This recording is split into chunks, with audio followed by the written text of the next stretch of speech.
Well, joining us to weigh in, Curtis Ellis, former senior policy advisor to President Trump and current senior policy advisor for America First policies, and our panel of the day, joining us as well, former governor of Wisconsin, Scott Walker, and also Turning Point USA spokesperson Isabel Brown. Good morning to everyone here. Excited to get this conversation going. Curtis, we'll start with you here. The president, as we've said, cannot seem to catch a break from the media for any move that he's made, whether it's, again, going out for that ride around with the Secret Service to thank his supporters or take his mask off momentarily while he was alone atop the Truman balcony last night. What advice would you give to the president during this time of his recovery period? I think the president's doing everything right. This is exactly the message the nation needs to hear. He's being a leader. Franklin Roosevelt said, "We have nothing to fear but fear itself." But more importantly, a better Franklin Roosevelt quote right now is, "Courage is not the absence of fear, but the assessment that something else is more important than fear." Of course, we're going to be careful about COVID, about the China virus, but we are in a war right now. We are in a war against a determined enemy. That determined enemy is both the virus and the source of that virus, China. And we cannot cower and hide in the basement and hide behind some defensive posture. We will face the risks and go forward, and we shall overcome. As someone else said in another crucial battle in American history, it takes guts. American people were very gutsy when they crossed the deserts and crossed the plains and faced hostile Indians in order to settle the West. We didn't cower and say, well, you know, it's not worth the risk. I'm going to wait till somebody makes this safe for me. Nothing is ever 100% safe. But this is something that we can and will deal with.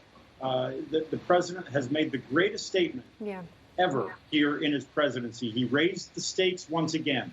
I'll let the Democrats and the Democrat-controlled media say that we should be afraid and we should not face this. That's a great winning position. Tell Americans to be afraid and do nothing. Yeah, clearly the president here taking the optimistic approach and advising everyone to not be fearful. Isabel, though, it does, remind me, too, that there are many Americans who are fearful right now, just because this is uncharted territory. We are dealing with a virus that has claimed the lives of, more than 200,000 Americans at this point. Is there a way that the president can inspire, assuredness and also quell the fear while still being sympathetic to those people who might have some concerns?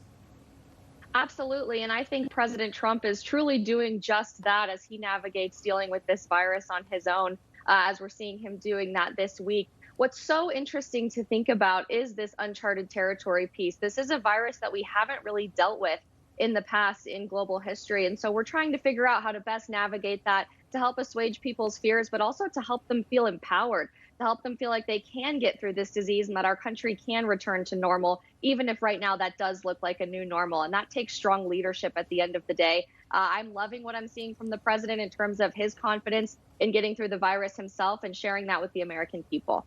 Governor Walker, if you've been watching any of the CNN coverage, one of their reporters is convinced that this is all a cover-up coming from the president. Also, they were unpleased, to say the least, when they saw the president emerge at Truman balcony last night and wave to his supporters. How did you read the president's actions last night and the message? Would you agree with how CNN interpreted it? Well, CNN so many times is just plain nuts. Their ratings are all about how radical and how off the deep end they can be in anything the president does. If the sky is blue, they say it's red.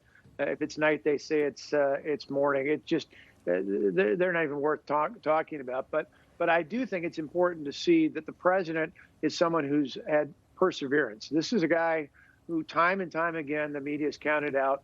They counted him out 5 years ago, early on in that presidential campaign. They did it repeatedly through the nomination. They've done it repeatedly throughout his time as president of the United States.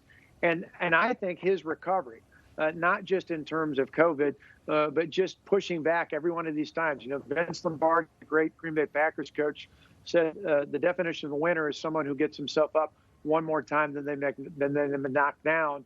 That's what America's been. We've been knocked down many times before. We've been bent but not broken. This president is showing it firsthand in how he's dealing with this, his own medical situation with coronavirus. We will not be knocked down permanently. We're going to get back up again, and we're going to prevail, and we're going to get America back on track, just like the president talked about. Curtis, about 30 seconds left with you here. A new CNN poll out this morning has Joe Biden about 16 points ahead of President Trump. What are you reading from that poll, if anything? Well, they've likely oversampled the Democrats. They've probably oversampled California and New York, which the president never needs to win. And I think the American people are going to rally behind the president and his stance of we are the land of the brave, the home of the brave and the land of the free. And come November 3rd, he's going to win.